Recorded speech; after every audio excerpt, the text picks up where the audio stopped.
Disclaimer avant que ça commence. L'épisode sera en 2 parties. Avec 2 heures d'enregistrement, on s'est dit que ce sera beaucoup plus agréable. Allez, bonne écoute. Bonjour Aurélien. Bienvenue. Bonjour Julien, bonjour Farrell. Bienvenue sur Sans Filtre. Donc on va te laisser te présenter en premier lieu. Ce sera le plus simple pour tout le monde. Je t'en prie. Oui, alors je suis Aurélien Weissrock. Professionnellement, je co-dirige l'agence de communication d'Agré. C'est une agence qui est installée à Strasbourg. Nous sommes une dizaine de collaborateurs. Notre métier, c'est faire en sorte que les gens qui ont besoin de se présenter vers l'extérieur puissent le faire, tout simplement. Donc on va toucher les domaines du digital, on va toucher les domaines de la création artistique et on va créer du coup des marques. Et ces marques, on va les développer sur l'ensemble des moyens de communication. C'est pour ça que nous sommes une agence 360. Je suis alsacien d'origine, l'agence est à Strasbourg, mais moi je suis mulhousien de vie de manière générale, et j'ai 3 enfants avec mon épouse qui nous sommes installés à Mulhouse. Ok, super. Et depuis quand tu as cette agence alors du coup aussi ? Alors c'est une agence d'Agré qu'on a repris avec Coralie Lutz depuis avril 2022, qui appartenait à Jean d'Agré, c'est pour ça qu'elle porte le nom d'Agré, et qui nous l'a cédé en avril 2022. Ok, top. Ah, top, c'est vraiment un projet qu'on a porté ensemble avec Coralie. De temps en temps, je trouve dans la vie, on fait des rencontres, on a envie de monter des projets avec des personnes qu'on croise, parce qu'on se rend compte qu'on est différents, parce qu'on se rend compte qu'on est complémentaires. Et c'est vraiment le projet qu'on a porté avec Coralie depuis fin 2020, début 2021, de vouloir monter notre agence de com ou reprendre une agence de communication. Et grâce à l'association de reprise d'activités et de cédants en Alsace, l'ARCA, c'est une association qui aide justement les gens qui sont en recherche de reprendre une activité ou de céder leur entreprise, et ben on a pu être amené à rencontrer Jean d'Agré et on a créé tout ce dispositif pour la cession de l'agence. Exactement. Et nous, on s'est rencontrés dans un réseau d'affaires. C'est comme ça qu'on a pris connaissance l'un et l'autre. Et moi maintenant, et c'est pour ça qu'avec Farrell on t'invite aujourd'hui, c'est pour parler surtout de ton passé, et surtout un passé qui moi m'intéresse beaucoup, c'est ton passé de militaire. Bon, ça m'intéresse aussi. Ouais, j'espère bien que ça t'intéresse. Ça m'intéresse aussi. Donc on va commencer tout simplement par pourquoi ce choix de carrière, est-ce que c'est ta première carrière, si je dis pas de bêtises? Oui, alors je suis alsacien d'origine, j'ai grandi du côté de Célestat. Et en fait, depuis l'adolescence, rapidement, ça s'est forgé de dire, voilà, moi je voudrais faire un métier qui a du sens, un métier qui me permet de voyager, et un métier dans lequel il y a un rapport réel aux choses qu'on fait. Voilà. Ça s'était un peu évoqué comme ça. L'imaginaire venait aussi de 2 grands-pères. Le premier paternel qui avait fait la Seconde Guerre mondiale, qui avait été résistant il avait fait la campagne de mai-juin 40 dans l'armée française, puis il a été résistant en s'échappant des camps de prisonniers allemands. Mais c'était un sujet tabou familial. On n'en parlait pas. Okay. Il y avait des décorations dans la pièce principale de vie, voilà, mais pas de question en fait. C'est un sujet qui était... Même les enfants en parlaient, mais je ne sais pas si c'était du mythe de ce qu'a vécu le grand-père ou est-ce que c'était la réalité. Lui, il en parlait peu, pas. Sa femme en parlait un peu, ma grand-mère en parlait un peu. Mais plutôt sur sa fin de vie. Donc j'étais déjà militaire à cette époque-là. Donc ça crée un mystère. Qu'est-ce qui fait que dans une période de trouble, alors je l'évoque comme ça aujourd'hui, ça se matérialisait pas forcément dans mon adolescence comme ça, mais qu'est-ce qui fait dans une période de trouble, il y a des gens qui font des choix et qui s'avèrent être les choix judicieux pour conserver des valeurs fondamentales, la liberté, le fait de vivre dans une société égalitaire, voilà, c'est des choses importantes. Et le deuxième grand-père, avec qui j'étais beaucoup plus proche, parce qu'il s'occupait de moi régulièrement pendant les vacances, lui avait été adolescent pendant cette période-là, et il avait été marqué par ces hommes venus d'Allemagne, envahissant un pays, et il avait côtoyé cette culture, et il avait côtoyé aussi leur appropriation du nazisme. Et ça l'avait beaucoup interpellé. Comment des gens peuvent se retrouver embrigadés et soumettre les autres, du coup, à cet embrigadement. Et donc, il évoquait ça assez régulièrement, et moi, ça m'interpellait beaucoup. On est une terre de combat, l'Alsace. Donc, régulièrement, moi je pratiquais le VTT, donc régulièrement, quand j'allais en montagne, je tombais sur des anciens champs de bataille. Vous allez au Linge, vous allez au Hartmannswillerkopf dans le sud de Alsace, mais aussi sur des champs de bataille moins connus, du côté de Sainte-Marie-aux-Mines. Il y a beaucoup de restes des champs de bataille de la Première Guerre mondiale. Et puis, il y avait eu dans cette période-là toutes les commémorations de la libération. Ça devait être les 50 ans de la libération. Ouais, le 50e anniversaire ou le 60e anniversaire de la libération de l'Alsace, Seconde Guerre mondiale. Donc ça m'avait quand même marqué, et je m'étais dit au lycée, ok, moi je sais ce que je veux faire, je vais être militaire. Je veux voir du pays, je veux m'engager, je veux un truc carré. Puis j'adorais la nature, donc en plus c'est chouette, on va faire ça dans la verte, c'est génial. Et un jour je déboule à la maison et je dis à mes parents, je m'engagerai après le lycée, je vais être légionnaire. Et là, mon père me regarde, me dit, mais toi, t'as rien compris à la vie, mon pauvre. Je lui dis, mais pourquoi tu me dis ça? Il me dit, mais le métier est super, mais pourquoi s'engager première classe? Pourquoi s'engager PNQ? Alors, il y a peut-être tous les métiers qui existent, t'es pas trop con, engage-toi peut-être à des grades différents, regarde ce qui est possible. Et donc, j'ai été me renseigner au Centre d'information des armées, à Strasbourg, le CIRFA. Et rapidement, je comprends qu'il y a des dispositifs qui existent après le lycée pour faire des écoles. Soit école de sous-officiers, Saint-Mexan, pour l'armée de terre, soit l'école d'officiers, Saint-Cyr, en faisant une classe préparatoire. Ok. Et puis, je discute un peu avec les gens du centre de recrutement. Ils me disent, bah, t'as quoi comme résultat scolaire? Je vais être en seconde. T'as quoi comme résultat scolaire? J'étais dans la moyenne haute de la classe. Il me dit, bah, franchement, lance-toi en lycée militaire, fais une classe préparatoire. Ok.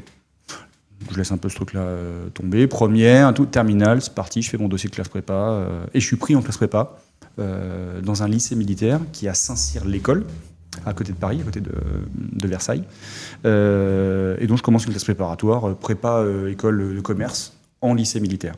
Ce qu'amène le lycée militaire, c'est vous portez déjà une tenue uniforme.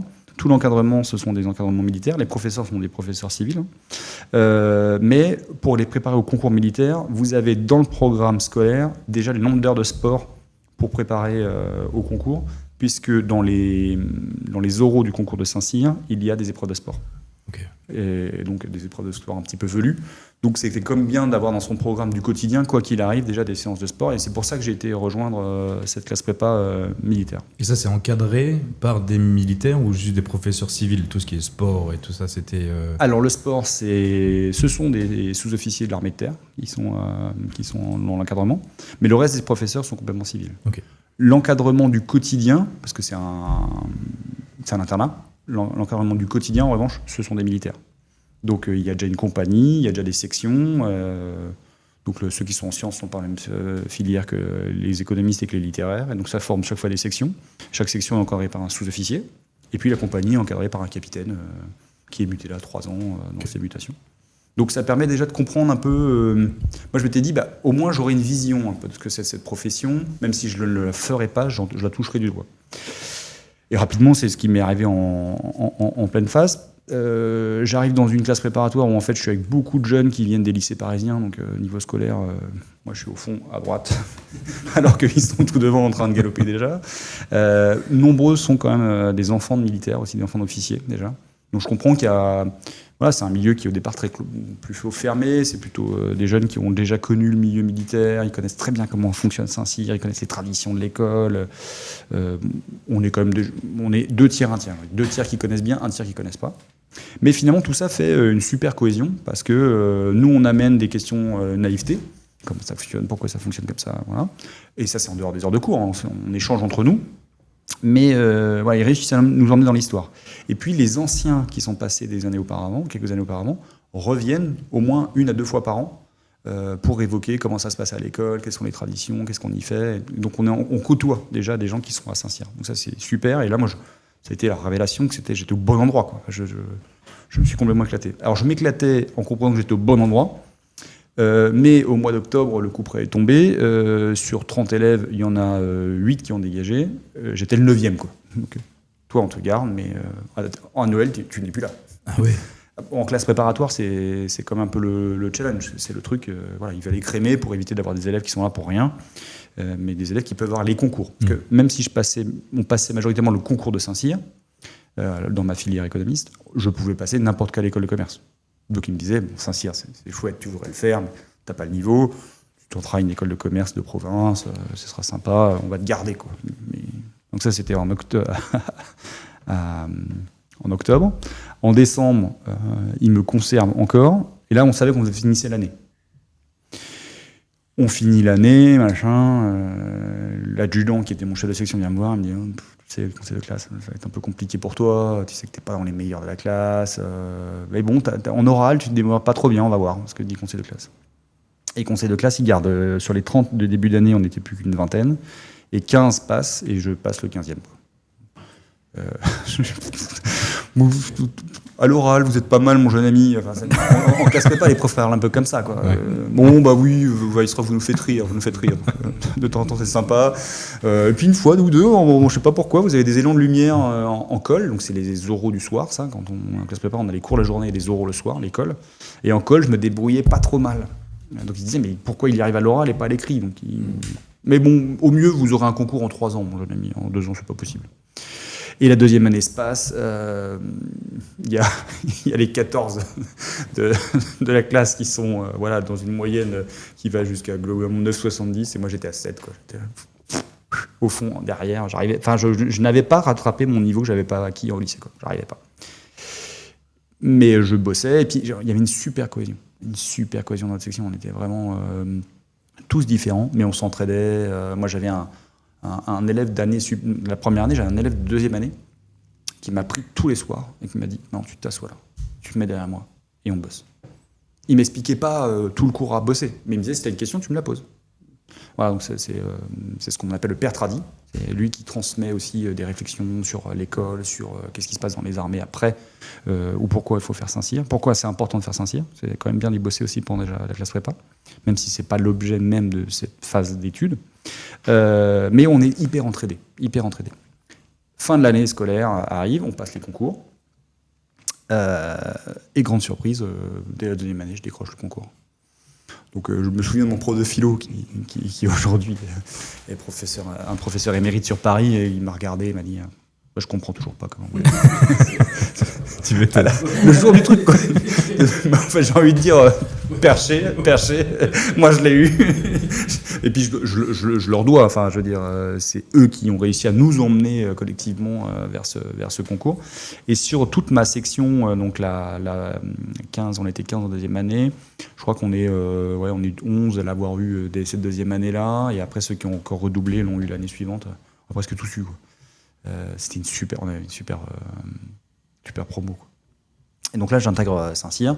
J'ai une bonne compréhension en arrivant à Saint-Cyr de ce qui va se passer à l'école. Donc c'est 3 ans de formation, Saint-Cyr. C'est une formation à la fois militaire et académique, qui se découpe en semestres. Donc ces 3 ans, elles se déroulent de la manière suivante. Premier semestre, c'est un semestre uniquement militaire. Donc là, on vous fait les classes, quoi. On vous passe vous êtes homme du rang à il faut arriver jusqu'au grade de sergent, et on termine ces 6 mois par un stage d'1 mois en régiment où on a le grade de sergent.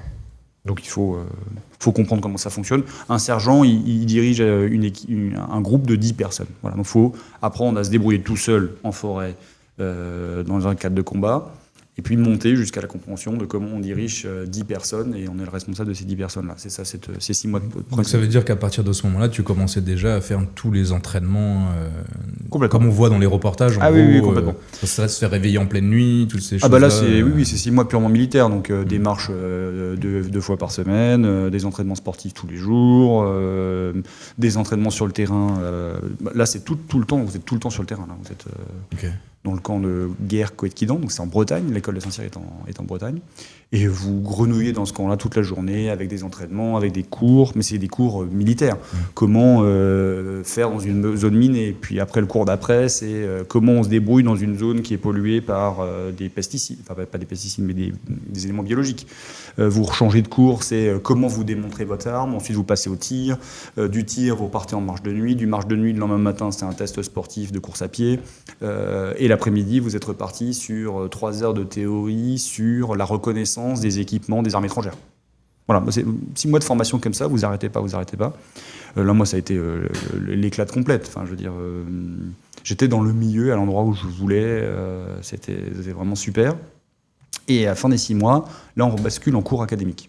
Donc, moi, je suis en filière économiste, je bascule en filière académique. Mais c'est des filières académiques où vous êtes quand même en tri tous les jours. Hein, c'est sur le campus de Coët-Quidan. Donc, les professeurs, certains sont civils, d'autres militaires. Mais là, c'est vraiment universitaire. Donc, il faut aller chercher son master. Hein, donc, c'est purement universitaire. entrecoupé de phases militaires. Donc vous allez faire des stages entre-temps, vous allez sur des cérémonies, sur différentes choses, parce que l'école de Saint-Cyr est quand même souvent demandée par les autorités pour être représentée dans des cérémonies. Voilà, vous apprenez aussi ce qui fait partie du métier d'officier dans l'armée de terre, c'est la représentation.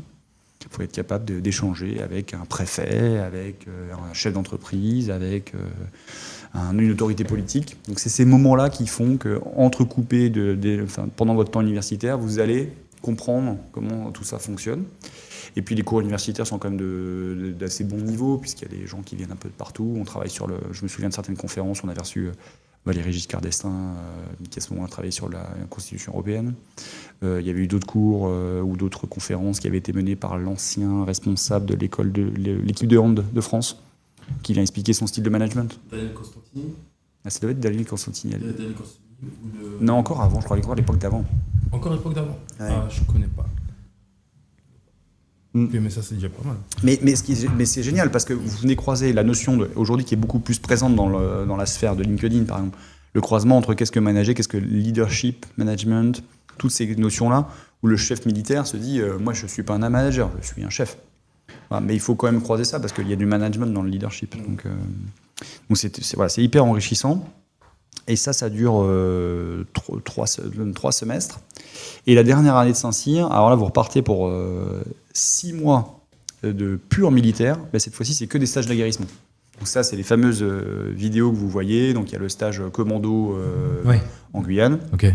Il y a le stage commando... Donc en Guyane avec... pardon, je te coupe, mais c'est en Guyane avec les légionnaires. Ah ouais. C'est ça. C'est chaque fois, tu as une spécificité dans chaque stage. Enfin, un régiment à chaque fois différent ou une armée de... Une arme différente. Ouais, c'est ça. Donc là, quand vous arrivez... en fait, le camp qui gère le centre d'entraînement en forêt équatoriale est géré par le 3e régiment infanterie régiment étranger d'infanterie, donc ce sont des légionnaires.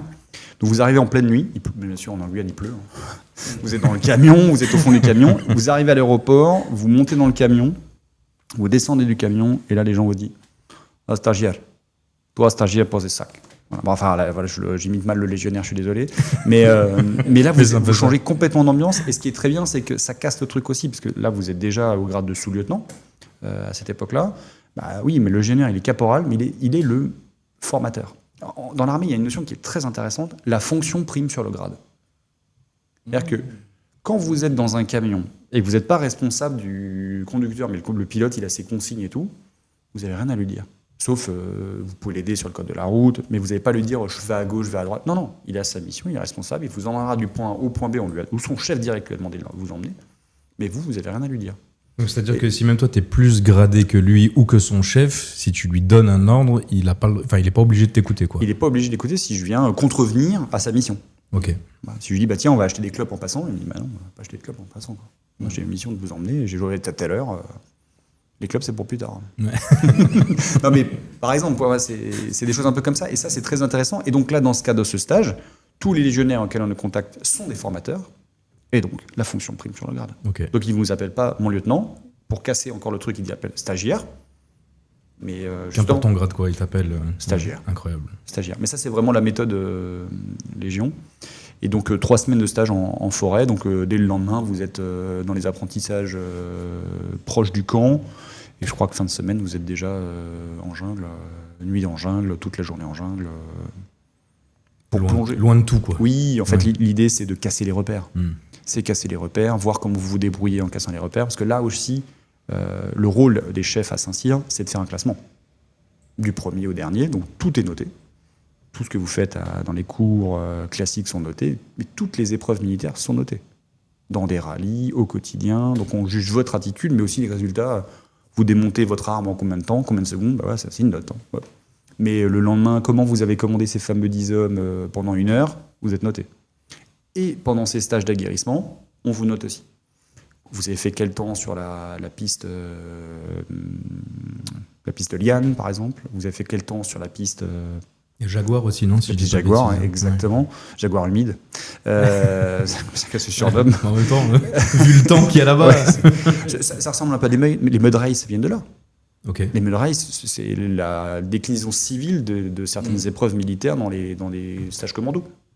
Donc pour vous dire un peu le type d'épreuve qu'on fait de ces choses-là. Et puis le lendemain, vous êtes responsable de la section, il faut l'emmener à 5 km de là, 5 km en jungle c'est déjà pas mal. Et puis vous faites topo et vous emmenez votre groupe, votre truc, d'abord pour juste une mission de déplacement, puis au fur et à mesure du stage, vous arrivez sur des missions tactiques.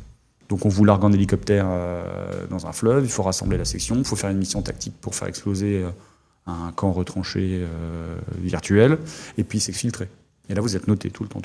Et en fait, des conditions font que vous êtes tellement perdu, parce que vous ne connaissez pas le milieu, vous ne connaissez pas comment ça fonctionne. Au fur et à mesure, on vous instruit. Mais bon, 3 semaines, ça va vite. Hein. Comment vivre à partir de rien en jungle. On a beau avoir le cours par quelqu'un qui est né là-bas. Ouais. Alors lui, il tape dans un truc, et hop, ça se mange, ça la racine aussi. Vous avez vu, hop, vous refaites. On va essayer. Et donc c'est vachement bien parce que vous cassez tout et vous cassez votre code. Et donc la section, vous êtes toujours dans la même section depuis 3 ans. Donc vous connaissez vachement bien votre voisin, vous connaissez vachement bien tous les gens de votre section. Mais c'est une autre manière de remanier les cartes. Parce que celui qui est super fort en France, qui arrive à porter 2 sacs de copains qui sont un peu fatigués, machin, bah là peut-être qu'en Guyane, il n'y arrive pas en fait. Il n'y arrive pas, le milieu l'exige trop. Exemple tout bête, hein, ceux qui ont les cuisses très larges. Et ben en Guyane, c'est vraiment une difficulté, parce que le fait que les cuisses se frottent, ça crée des échauffements. Et donc, les gens commencent à avoir des plaies dans les cuisses. C'est des trucs... bah oui, mais celui qui est victime de ça, pour marcher la journée, il n'est pas à l'aise. Pour faire l'exercice le soir, il n'est pas à l'aise. Donc d'habitude, celui qui est super baraque, qui emmène 3 sacs, la radio, le truc, bah là, il faut peut-être un peu moins compter sur lui, parce qu'il a besoin d'être soulagé. Enfin bref, c'est des exemples qui me reviennent en tête comme ça, mais ça permet de casser les trucs. Les stages commando, c'est casser ce qui pourrait être normé dans une vie normale. Ça, c'est intéressant. Donc on fait 3 semaines en jungle. On a déjà fait le stage en montagne aussi. À cette époque-là. Avec les chasseurs alpins. Avec les chasseurs alpins, donc c'est pareil, là c'est 15 jours en montagne, alors pas pour aller se balader, il faut aller creuser des igloos pour dormir à 2500 mètres d'altitude. Donc été comme hiver, t'as de la neige et... Complètement. Ouais. T'as de la neige, il faut être capable de monter seul, monter à 30 personnes en raquette, c'est pas la même chose non plus. Parce qu'il y a des questions de sécurité très rapidement. Il faut gérer un ARVA. Donc l'ARVA, c'est le petit outil que vous pouvez mettre quand vous faites du ski hors piste. Mais là, vous avez 30 gugus en ARVA. Donc faut aller, on apprend toutes les techniques de rechercher quelqu'un qui est pris sous avalanche. Tout ça, ça permet juste de se dire on peut coordonner n'importe quelle équipe dans n'importe quelle circonstance. Parce que finalement, qu'un Saint-Cyrien sache rechercher quelqu'un sous neige, ça lui servira peut-être pas s'il n'est pas dans les chasseurs alpins. Mais ce qu'on veut lui faire comprendre, c'est que il doit juste appliquer différemment son leadership selon le milieu. Et il doit bien se connaître, donc il sait que peut-être il est super fort en montagne, mais il est super nul en jungle. Donc c'est peut-être pas la peine d'aller prendre des unités qui vont travailler en jungle. Et à l'inverse, il y en a d'autres qui se découvrent super fort en jungle. Enfin, il y a des gens qu'on découvre au fur et à mesure du temps, on dit mais toi, tu es super à l'aise. Exemple très concret, dans notre section, il y a des élèves étrangers, donc depuis la première année. Et l'un des élèves étrangers, nous, était... vietnamien. C'est la première fois qu'il y avait un Vietnamien qui revenait à Saint-Cyr. Guerre d'Indochine, tout ça. Et le gars, pendant 2 ans, c'était compliqué. C'est très compliqué parce que difficulté de langage, difficulté avec l'encadrement, il y a des exercices qu'il ne fallait pas faire. Ils n'œuvrent pas avec un élève étranger comme ils œuvrent avec un élève français. Quoi. Les Français ne te posent pas la question, tu fais exercice, tu es noté, tu ne veux pas le faire, tu sors. Quoi. Tu peux quitter, tu démissionnes, mais voilà. Et l'étranger, c'est pas le cas. Il faut quand même qu'ils réussissent ces années. Donc 2 années qui avaient été un petit peu compliquées par notre encadrement, parce que lui, il avait pas les mêmes techniques. Il avait déjà 10 ans de plus que nous. Il était père de 3 enfants. Et donc, on vous lui dit pendant 6 mois, tu changes de pays. En plus, tu n'appelleras pas ta famille, parce que les 6 premiers mois de l'école, vous êtes toujours en train de marcher, des trucs. Il n'y a pas de téléphone, il n'y a rien. Et tu dois apprendre à te débrouiller tout seul. Puis c'est la génération où il n'y a pas de portable. C'était le début. Oui, c'était le début du portable, mais il n'y avait pas d'habitude. Il n'y avait pas d'habitude qu'il y a aujourd'hui. Vraiment. Mais bon, c'était compliqué. Et donc là, on arrive en Guyane. Et là, cet élève étranger qui avait été, pour nous, quelqu'un, c'était un peu compliqué avec la section d'aborder avec lui. Il fallait souvent porter son sac, il refusait de faire certains exercices. Je comprends aujourd'hui plus pourquoi. À l'époque, je comprenais moins. Aujourd'hui, je comprends plus pourquoi. C'est culturel, en fait. C'était difficile pour lui de faire cette transition culturelle complètement. Et bien là, en Guyane, c'était une machine. Même milieu. Mais le milieu. Oui, c'est comme s'il était comme à la maison, en À la fait. maison. Quoi. L'humidité, Donc quand on le était machin. à la fin du stage Guyane, il y a une survie. Pendant la survie, il a été chercher l'épouse de... c'est pas bambou. Manioc. Non. Si, je crois que c'est du bambou. Non, pas de bambou. C'est blanc. On en mange en France dans une boîte de conserve. Hein. On doit pas en manger, nous, je pense. Non, je ne peux plus supporter ce truc-là depuis cette survie. Ouais, je crois que c'est l'épouse de bambou. Et il a nourri la section, il est tout seul. Il a été chercher ça. C'était super facile pour lui. À ce moment-là, on s'est rendu compte. Ah ouais, adaptabilité au milieu, facilité. Il reconnaissait les arbres, les machins. Super. Et donc, ce qu'on demande à un Saint-Cyrien, c'est capable de s'adapter. Voilà, s'adapter selon le milieu, se connaître et s'adapter. Et pouvoir toujours commander dans une situation où même lui, il n'est pas à l'aise. C'est ça ce qu'on demande à un Saint-Cyrien. C'est-à-dire que demain, tu vas peut-être être mis en plein cœur de Paris, dans une zone où tu ne pourras pas bien dormir, des choses comme ça, on s'en fout. En fait. On veut que tu sois capable de commander tes gars selon la mission. Tes gars et tes femmes selon la mission. Et dernier stage, pardon, de l'école, je suis un peu long. Hein. Non, pas du tout. Non, je regarde si tout va bien, moi, de mon côté, t'inquiète pas. Dernier stage, c'est le stage commando à Collioure et à Montlouis, donc dans le sud de la France. Et là, c'est un mois où on voit ceux qui ont vraiment la capacité à aller chercher des unités un peu spéciales. Force spéciale, unité d'élite, c'est le commando pur. Voilà. Là, il faut... on appelle ça le chat maigre. Et vous avez des épreuves toute la journée comme la Mud Race. Vous en faites le matin, le soir, la nuit. On vous réveille, on vous fait des pompes à 3h du matin. Voilà, un mois. Et donc à Collioure, c'est près de Perpignan, c'est près de la mer. Donc on vous fait sauter dans l'eau, remonter, redescendre, sauter, remonter, une piste. Et qu'importe la saison, en plus, je pense. Tu t'y vas pas exprès en été et t'as la mer sympa. Alors nous, on a eu de la chance quand même.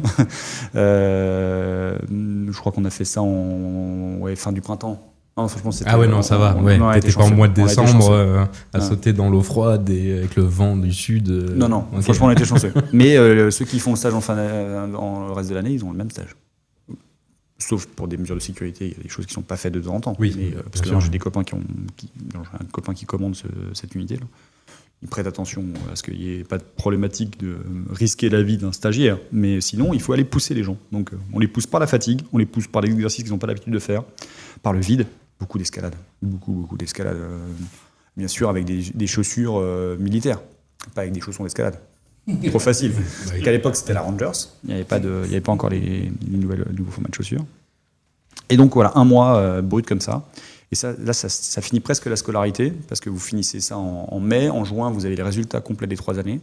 Et là, vous passez devant l'ensemble de votre promotion pour dire quelle arme vous choisissez. Parce que Saint-Cyr forme des officiers de l'armée de terre.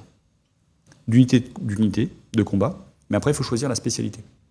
Okay, donc quand tu dis arme, c'est l'armée, c'est pas l'arme à feu. C'est pas l'arme à feu. Ouais. Ce sont les notions d'armes qui sont l'infanterie, la cavalerie, l'artillerie, le génie, le matériel, les transmissions, le train, ce sont tout ce qui est partie logistique. Vous choisissez votre spécialité, donc votre vrai métier. Okay. Parce que là, vous avez été formé comme officier de l'armée de terre. Là, vous allez choisir votre métier que vous allez faire jusqu'à la fin de votre carrière. Comme chez les médecins, là, tu es arrivé médecin généraliste et maintenant, exactement. Dans quoi tu veux te spécialiser ? Dans quoi tu veux te spécialiser. Okay. Et donc, moi, j'ai choisi l'arme blindée cavalerie parce que j'adorais le combat qui va vite. J'adore le combat qui va vite, en fait. J'adorais ça. Et donc, j'ai pu choisir cette arme-là qui est assez prisée à Saint-Cyr. Et je pars à Saint-Cyr. Et donc, l'école de spécialité, c'est l'année suivante, c'est Saumur. Donc, voilà, donc je pars à Saumur, 1 an de formation.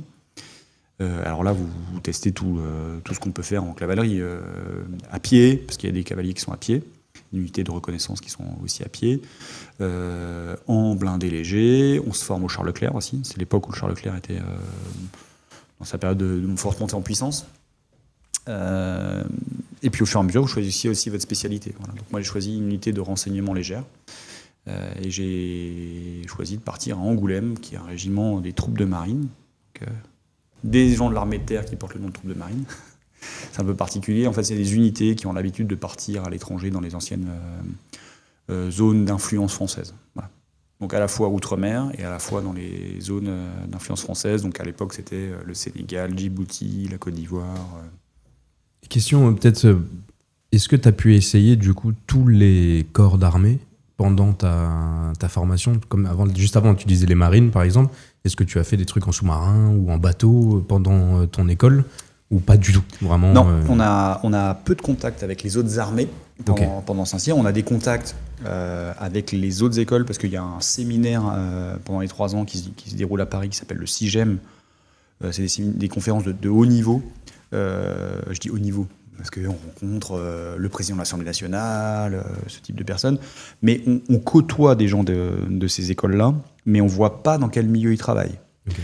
Ça se fait à l'école de guerre, donc 20 ans après, où là, par contre, vous êtes immergé dans un sous-marin, dans un avion, pour que les chefs qui vont après commander les régiments, ils comprennent bien avec quel milieu ils vont interagir.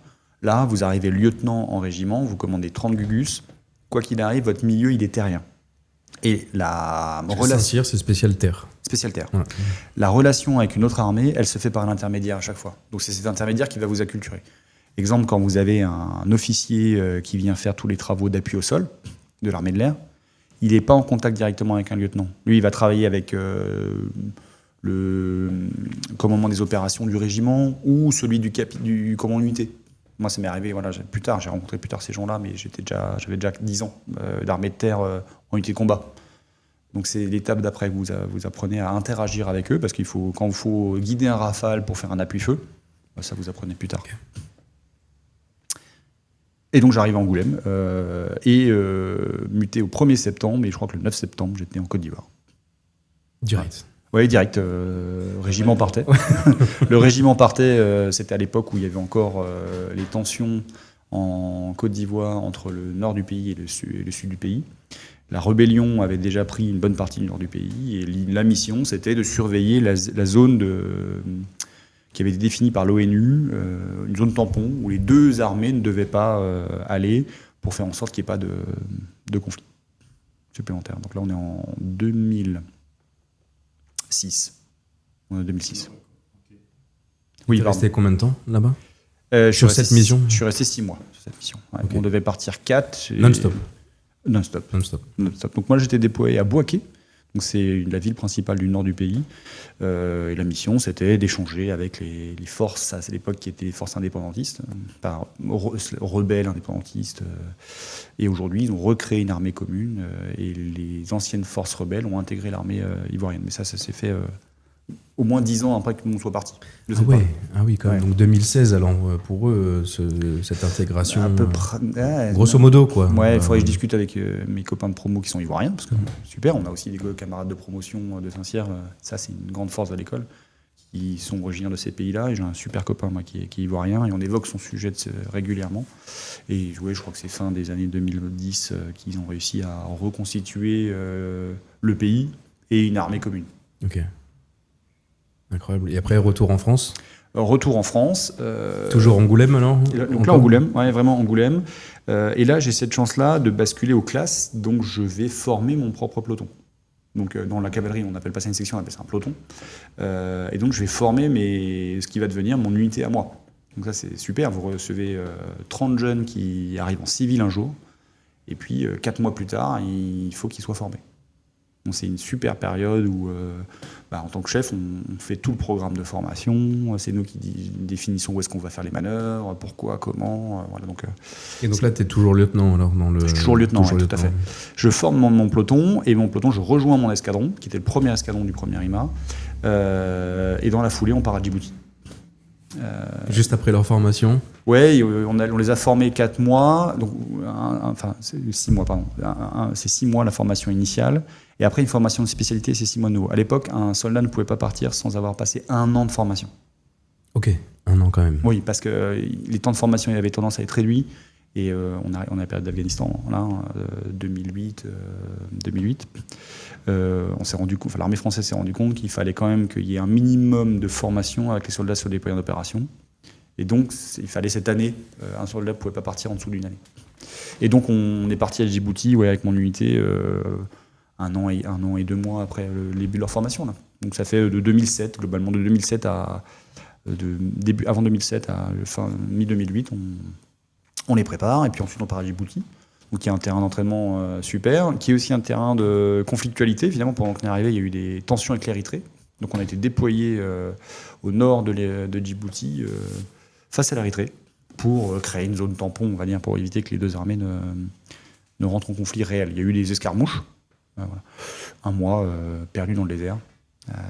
C'est un lieu assez un peu difficile à expliquer quand on a toujours vécu en métropole, mais Quand tu dis désert, c'est quoi? C'est du sable? C'est du des sable. trucs en ruine ou des habitations? alors là on est vraiment du désert sable et roche. Et là justement face donc Djibouti au nord du golfe du Goubet, je crois que c'est le golfe du Goubet, ouais, qui rentre dans le Djibouti. Au nord de cette partie-là, là c'est très désertique, très plat. Et d'un coup, vous avez face à vous une grande montagne. Et en fait, c'est le début de l'Érythrée. Donc, pour la frontière, pour le coup, est assez facile à trouver. Et donc, nous, on était à 10 km de la frontière, derrière les premières lignes djiboutiennes, dans l'objectif de faire en sorte qu'il n'y ait pas de tension supplémentaire entre les deux pays, ce qui s'est plutôt bien passé. On a passé un mois là. Et la zone était complètement folle parce qu'on était au milieu de ce grand désert avec 10 km devant nous, cette grande montagne. Et sur la droite, la mer Rouge. On était à 400 mètres de la plage, je crois, la mer Rouge. Et vous voyez tous les flux commerciaux qui passent par la mer Rouge. C'est le début de l'entrée de la mer Rouge, là, en face du Yémen. En face, de l'autre côté du détroit, c'est le Yémen. Une zone qu'on connaît très sereine. Oui, À l'époque, c'était quand même, il n'y avait pas encore les problématiques outils. Outils, oui, je crois, au Yémen. Là, tu me Je crois poses une que c'est colle. les outils. Je pourrais pas te répondre. Non, pardon. Farrell non plus. Mais... Donc le Yémen était encore un État plutôt calme, mais là c'est le milieu qui est hyper exigeant. Le milieu, il est exigeant, ça. C'est sec, il fait chaud, c'est ça? Il fait sec, il fait humide, Oui. Il fait humide et chaud. Ok. Mais humide. Le taux d'humidité est dans l'air. Il n'y a aucune herbe, il n'y a rien du tout. Hein. Et puis tout est exigeant. Je me souviens, au bout de 3 semaines, mes gars disent est-ce qu'on peut pas faire une navette? Il y a 2-3 mecs qui vont à la plage. Il se passe rien, mon lieutenant, franchement. Ok, je les envoie, tout. Ils arrivent sur la plage. Il y a un mec qui venait de se faire mordre par un serpent corail. Les serpents. Ok, bon fin de mission. Bonne journée, puis vous revenez au camp. En fait, les milieux sont très exigeants. Et j'ai un souvenir de cette mission, parce qu'au bout d'un mois, on quitte la zone. On doit retourner à la ville de Djibouti. Et donc, il y avait une journée de blindés. Et donc, découpé en 2 temps, une demi-journée de blindés, puis une demi-journée de chaland de débarquement. Et on venait nous chercher au nord du golfe du Goubet. Et j'arrive, il fait nuit et tout, et la marine me dit on vous recherche demain matin, il fait nuit, on vous embarque pas, la marée est pas bonne. Ok. Donc je reste près d'un port. Et puis là, c'était vraiment fin de mission, les gars étaient reposés, et ils me disaient mon lieutenant, franchement, il y a la mer, on peut y aller, quoi. Je dis ok, vous regardez bien, vous y allez, quoi. Parce que il y a pas mal de raies. Les Raimentas? Pas des raimentas.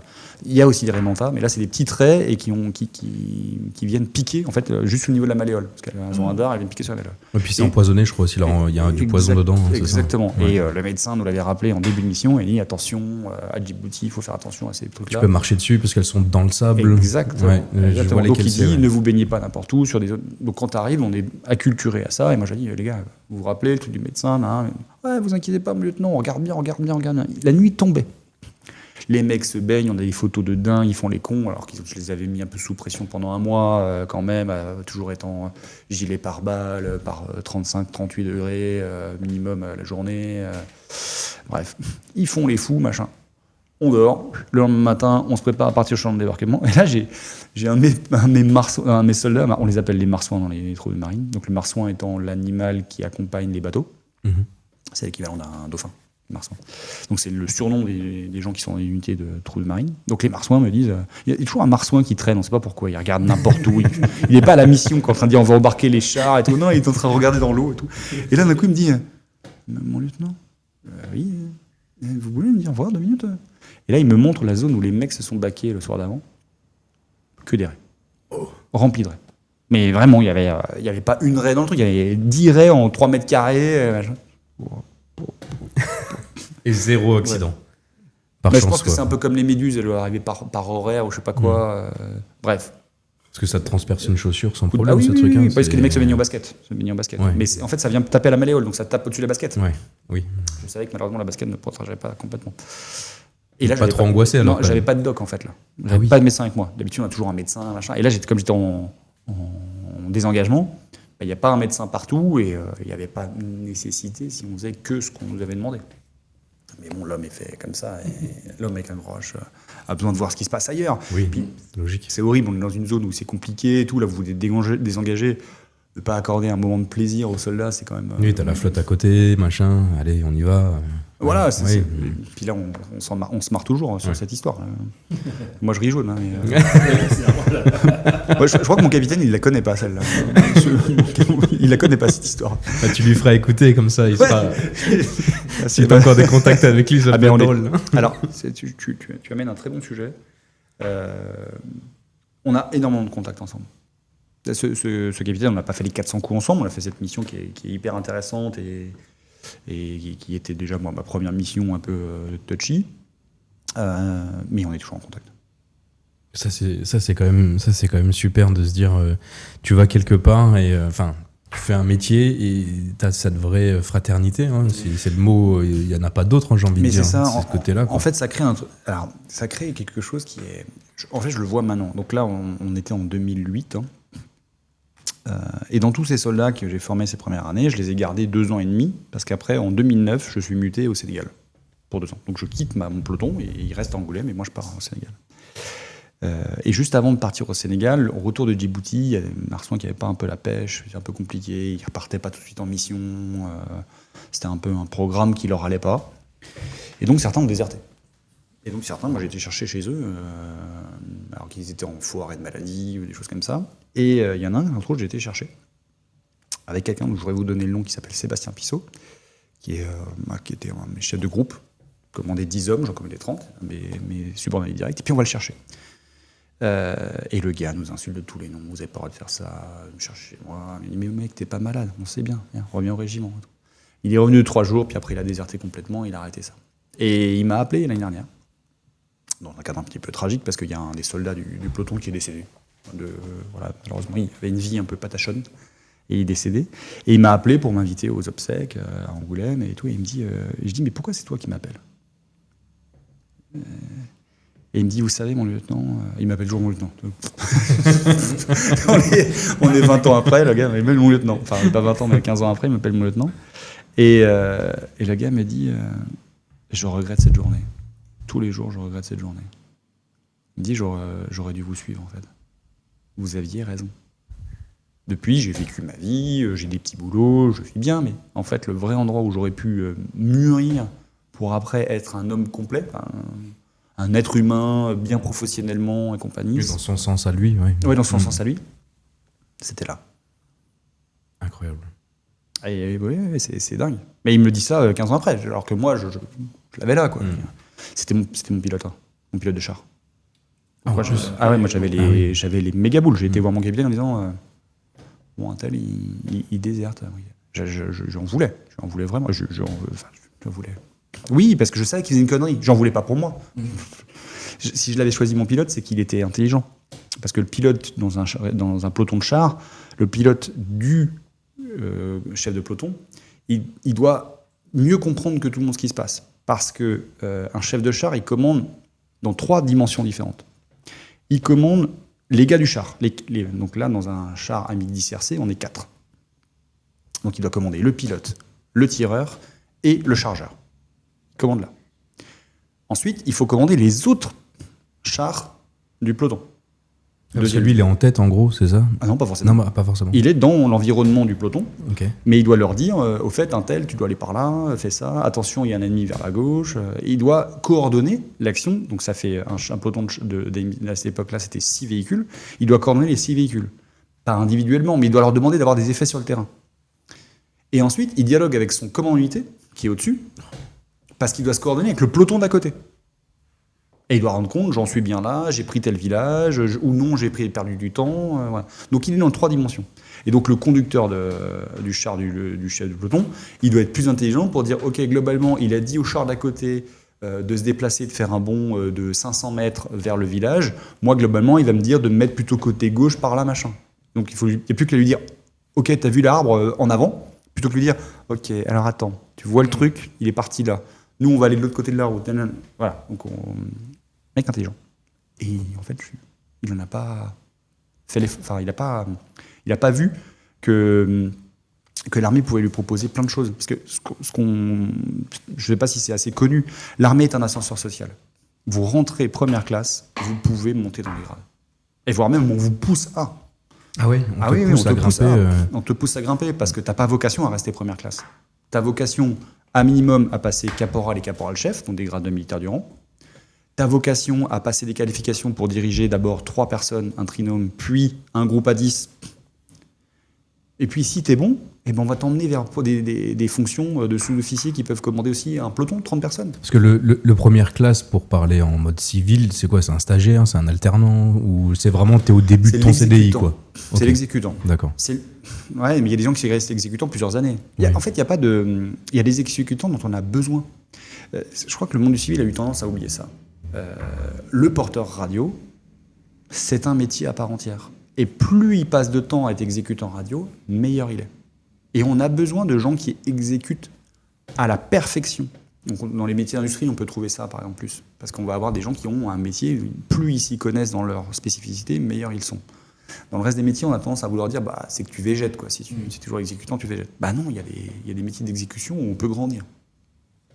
Et ça, l'armée de terre est vachement intéressante pour ça. Parce que moi, par exemple, mon mitrailleur, mon chargeur, s'il mitraillait pas bien, j'étais dans la merde. Donc, il faut faire de lui le meilleur mitrailleur possible. Et s'il est bon mitrailleur, ça ne veut pas dire qu'il sera un bon caporal qui commandera 3 personnes. Il peut avoir le grade de caporal, mais il ne peut pas avoir la fonction de chef d'équipe, nommer 3 personnes. Ok. Donc il faut des gens qui restent aussi militaires du rang.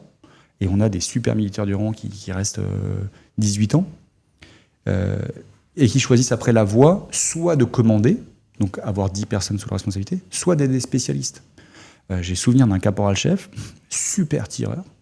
Le mec, aujourd'hui, il s'occupe de l'armement d'un régiment où il est spécialisé au tir à longue distance sur le PGM. Ok. Il tire à 2 km, il fait tous les championnats d'Europe avec les PGM, il est testeur pour PGM. Incroyable. Parce Oui. qu'il est justement spécialiste dans son truc, quoi. Parce que son chef, à l'époque, il a détecté que ce gars, il avait plus de compétences dans sa spécialité, plutôt que d'en faire un chef, une plume. Non, on va faire un spécialiste du truc. Et le gars, il est intarissable. Intarissable sur l'arme, les tirs, les machins, les trucs. Et il en faut. Et ça, c'est hyper intéressant. Ça t'apprend à avoir besoin de quelqu'un, Ouais. quoi qu'il arrive.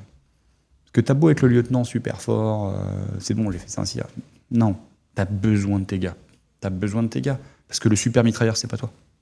Moi, j'étais pas un super tireur. Donc, je suis un super. C'est comme sinon. J'adore le tir canon. Le tir canon, j'adore ça.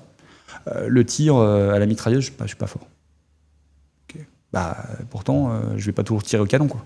Donc voilà, donc j'ai besoin de mon mitrailleur. Et donc quand je le forme, c'est pas que pour lui. C'est pour le peloton. Oui, c'est pour protéger aussi tout le monde. Protéger T'es le peloton. sûr que voilà. Exactement. Et vaut mieux avoir ce mec-là que toi, quoi. À ce moment-là. C'est exactement ça. C'est ça. Exactement ça. Et ça se. Voilà, alors tu te challenges, puis les gars, ils te challengent. Ils savent bien que sur quoi t'es bon et sur quoi t'es moins bon. Ouais. Et il existe aussi, du coup, là, comme tu parlais des fameuses plumes, d'avoir donc des plus hauts gradés ou encore plus, mais qui n'ont rien à y faire en vrai de base. Mais je sais pas si je suis clair, mais.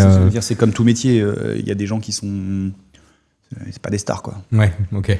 Non, mais soyons clairs, même sincères. On ne citera pas de nom. Non, mais je vais être clair là-dessus parce que je pense qu'il ne faut pas qu'on se trompe. C'est la difficulté de nos écoles, notre grandes écoles.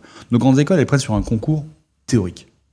Vous pouvez être une superstar à un concours, mais ça ne fait pas de toi un bon officier. Oui, c'est vrai. Alors, ça ne fait pas de toi un bon officier de commandement, mais tu peux être un super officier de bureau. Tu peux être le meilleur rédacteur de fiches qui va dire au général qui commande les armées, il faut dire à Emmanuel Macron qu'on n'a plus le matériel. C'est pas la même compétence. Ouais, ok.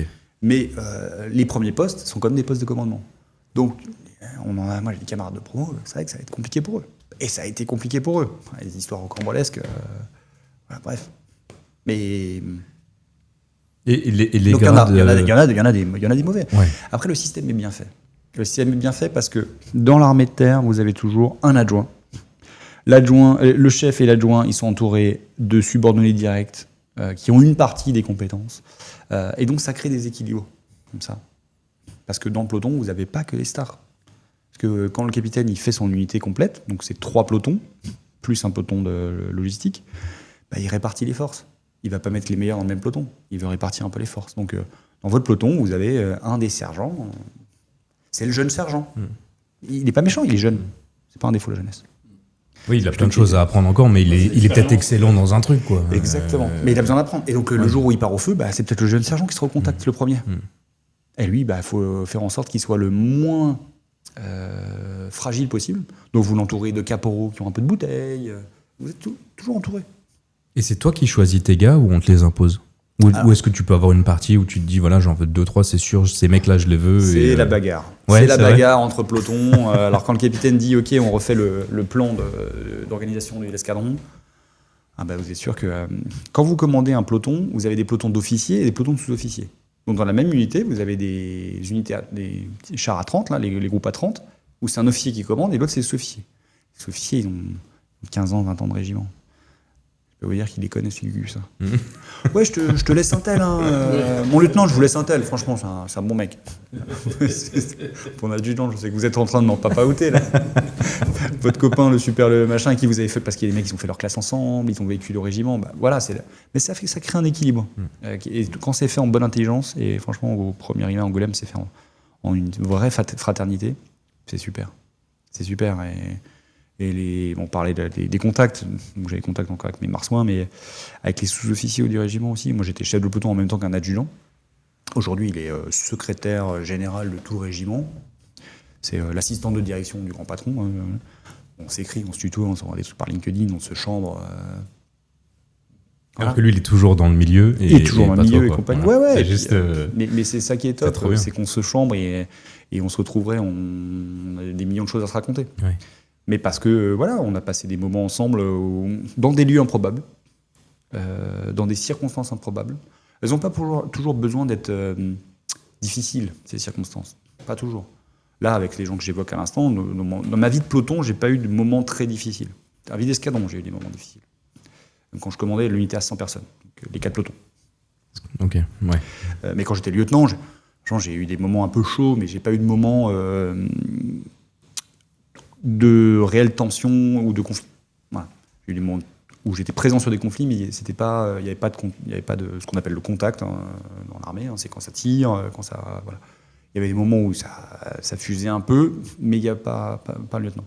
Oui, mon capitaine, ça a été plus rocambolesque. Parce qu'après, donc, de lieutenant, après, t'as grimpé encore. Ouais, donc là, fin de. Pardon, je suis que le lieutenant. Non, mais pas de souci. Attends, juste avant, tu veux peut-être poser des questions aussi, parce qu'il n'y a que moi qui parle depuis tout à l'heure. Pas que. Alors c'est bon. Ok. Parce que en fait, moi, c'est un domaine que je ne connais pas du tout. Et donc, c'est vrai, là, je découvre. Je découvre et j'apprends et c'est super intéressant. Je trouve que ça se ressemble un peu au milieu du sport, un domaine que je connais mieux, où c'est vraiment en fait équipe, on est ensemble. Comme tu as dit avant, il n'y a pas de star. Et c'est quand il n'y a pas de star et il y a une cohésion d'équipe qu'on va plus loin et qu'on crée quelque chose de grand. Donc, ça, je suis capable de le dire aujourd'hui. À l'époque, je ne sais pas comment je l'exprimais. Tu vois, je me réinterroge toujours de temps en temps, en me disant mais comment j'avais l'idée, les gens et tout. Et c'est pas simple. Mais c'est une super question. C'est une super question de comment je pense que ton style change avec l'époque aussi. Ah, clairement. Ouais. Non, mais je pense. Ouais, mais je le vois. En plus, moi, j'ai pris beaucoup d'âge. Donc, je vois aussi le comportement que j'ai aussi avec les gens et tout ça. C'est générationnel. Donc, il y a plein de choses. Ouais, complètement. En fait, c'est l'expérience. Un truc que je ne connaissais pas, c'est quand tu as de l'expérience, je pense que tu te sens plus serein pour faire des choses plus grandes et pouvoir mener aussi des gens plus simplement. Mais c'est en ça que pourquoi il y a cette notion de grade avec la progressivité, c'est ce point-là. Donc après 3 ans, je suis parti au Sénégal 2 ans, comme officier adjoint d'un capitaine qui commandait une grosse unité au Sénégal. Et au bout de 2 ans, je suis revenu et j'ai pris mon escadron. Enfin, je suis parti en formation 6 mois. Et au retour, parce que dans l'armée, on se forme régulièrement. C'est là où j'ai appris à discuter avec les gens de l'armée de l'air pendant cette formation-là. Et donc là, on est déjà en 2012. Et je prends mon escadron en juin 2012. Et là, tu deviens commandant alors Capitaine. Capitaine. Okay. Je suis capitaine commandant, parce que je commande mon escadron. Ouais, ok. Donc vous recevez officiellement, lors d'une cérémonie, le commandement d'une unité. Et il y a une phrase assez importante dans l'armée de terre, quand vous recevez un commandement, donc il y en a 2 possibles, c'est soit vous êtes capitaine commandant unité, soit chef de corps.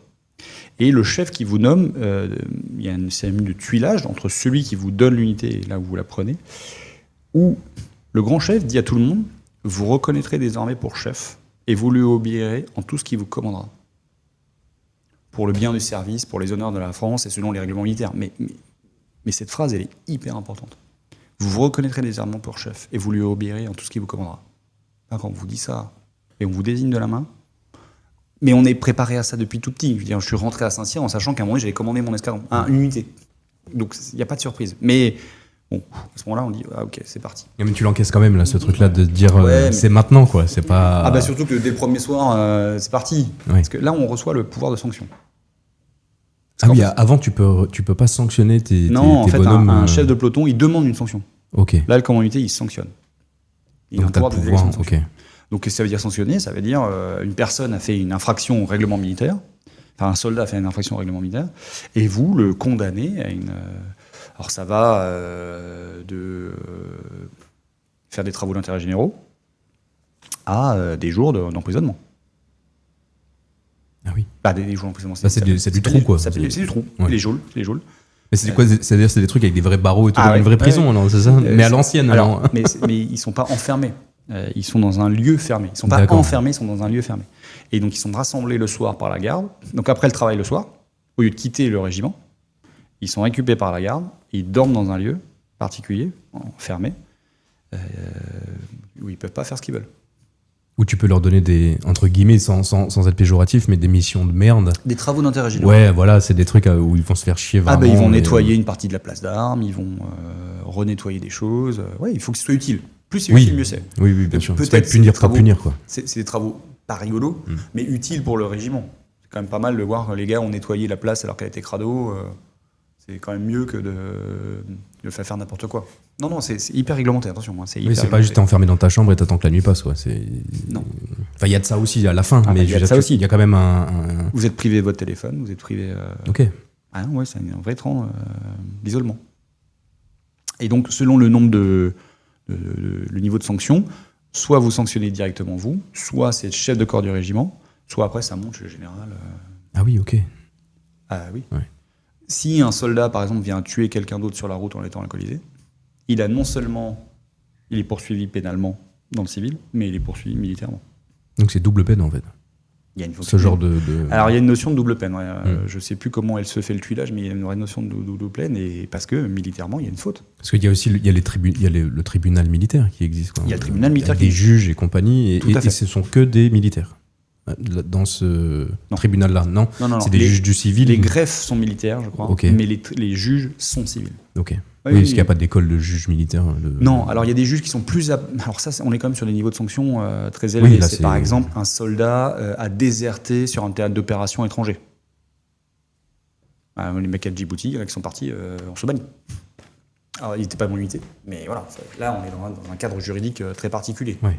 Où c'est un autre pays qui vous ramène un gugus en disant lui, il est pas moi. Là. Ouais. Ah merde, c'est un militaire français. Tac. Ouais, et en plus, il est militaire, oui, c'est pas un civil qui est Ah juste non, passé non, d'une non, frontière non, à l'autre. oui, Et oui. voilà. Oui, Ouais. c'est des choses particulières. Donc, là où va intervenir un juge, on est sur des niveaux de sanctions où automatiquement c'est déjà regardé par le ministre directement. C'est des dossiers disciplinaires qui sont regardés à Paris et où les juges ont des connaissances dans les sanctions. Parce que, alors, c'est aussi fait pour protéger le militaire, ce régime de sanctions. Imaginons que vous soyez déployé en Afghanistan et vous venez à tirer sur un taliban. Vous tuez ce taliban et la famille porte plainte contre vous. Bah, vous allez être jugé en fait. Parce que s'il y a des tribunaux reconnus par l'État français sur place, vous allez être jugé selon la loi française, mais en accord bilatéral entre les autorités afghanes et les autorités françaises. Mais, ok, donc il y a une enquête, en gros, comme... Il peut y avoir une enquête. Parce que il peut très bien juste être défendu ou pas tuer pour tuer. Enfin, je sais Non, pas, mais c'est pas... je prends l'exemple que je prenais, si vous êtes dans une opération normale où il y a un cadre d'opération et on a déterminé que, par exemple, vous étiez bien au contact avec des talibans, même si la famille du taliban porte plainte, c'est l'État français qui va se retourner contre la famille. D'accord. Parce qu'on était dans une opération gérée par l'OTAN. Voilà. Mais vous êtes quand même impliqué. Oui. Donc, à un moment donné, il y a votre nom qui est suivi par un juge. Mais imaginons que il y a ce qu'on appelle les dommages collatéraux. Vous tirez, vous abattez le taliban et vous blessez un enfant qui est à côté de lui. Là, vous êtes impliqué directement dans un cas qu'on appelle civil casualties. Vous avez tiré sur un civil Et donc, il faut qu'on voit jusqu'où votre niveau de responsabilité est engagé dans cet engagement du feu, parce que vous devez maîtriser votre tir. Wow. Ah oui, ça peut aller loin, quoi. Alors après, c'est quand même fait pour protéger. On n'est pas là Oui. la justice militaire n'est pas là. Les 80% des dossiers qui traitent sont là pour protéger les soldats qui ont été engagés au nom de la France et sur demande du président de la République. Mais il y a des fois où il y a des soldats qui font des vraies conneries dans des lieux étrangers et ils portent les armes françaises. Donc c'est comme la France qui a demandé à un soldat d'être présent sur un territoire et il va peut-être violer, tuer. Enfin voilà, il y a aussi. Oui, il y a une vraie notion parce que c'est vrai que c'est le pays tout entier qui est engagé à travers ce soldat ou qu'importe son grade ou qu'importe son truc, il représente vraiment le pays à ce moment-là, quoi. Voilà, souvent ce qu'on ne sait pas, c'est qu'il y a des accords bilatéraux qui sont passés en début de conflit. C'était pas des conflits entre la France et le pays, c'est des conflits entre la France et une partie sur demande du pays. Donc souvent il y a des accords bilatéraux qui sont passés lors d'un engagement. Parce que c'est ce pays qui demande l'aide de l'armée française. Oui, à ce moment-là, c'est plutôt ça. On va pas là-bas pour aller là-bas et se dire vas-y, nous aussi on veut une part du gâteau, quoi. Ça fait longtemps qu'on n'a pas mené ce type d'opération. Ouais. Je ne sais pas comment les juristes opéreraient, mais là dans les cas d'opérations que nous on menait à l'époque, c'était à chaque fois sur demande du pays et donc il y a des accords bilatéraux qui sont passés pour que ce soit une justice française et donc un tribunal français qui traite de la culpabilité ou non du militaire lors de ce... Oui, parce que les lois dans les pays en question ne sont pas du tout les mêmes que chez nous, et t'es pas protégé du tout de la même manière, et t'es sûr de finir pendu, quoi, presque. Qu'importe, enfin après, je ne vais pas m'avancer, mais voilà, c'est peu... le cas. Ouais. C'est le cas, donc c'est important que c'est une forme de protection. Okay. Et donc un militaire sait qu'il peut être jugé par un tribunal militaire. Ok. Et donc toi, maintenant, à ce moment-là, t'avais le commandement, enfin pour oui, j'avais le commandement unité et j'avais une délégation d'une délégation pour être capable de punir. J'avais le droit de mettre, je crois, 3 jours d'arrêt, 3 jours de trou. Ok. Oui, c'est comme la mise à pied, un peu en civil, mais sauf que là, tu restes comme la mise à pied, tu restais en entreprise, quoi. Oui, ça pourrait arranger certains. Non, mais c'est le cas. Donc c'est un pouvoir fort, hein, quand même. Ouais, bah oui, complètement, ouais. Enfin, je me rends compte encore plus aujourd'hui quand je suis chef d'entreprise. Jamais de la vie, je dirais. Déjà, pour enclencher des sanctions vers un collaborateur, il faut quand même. La dynamique n'est pas la même.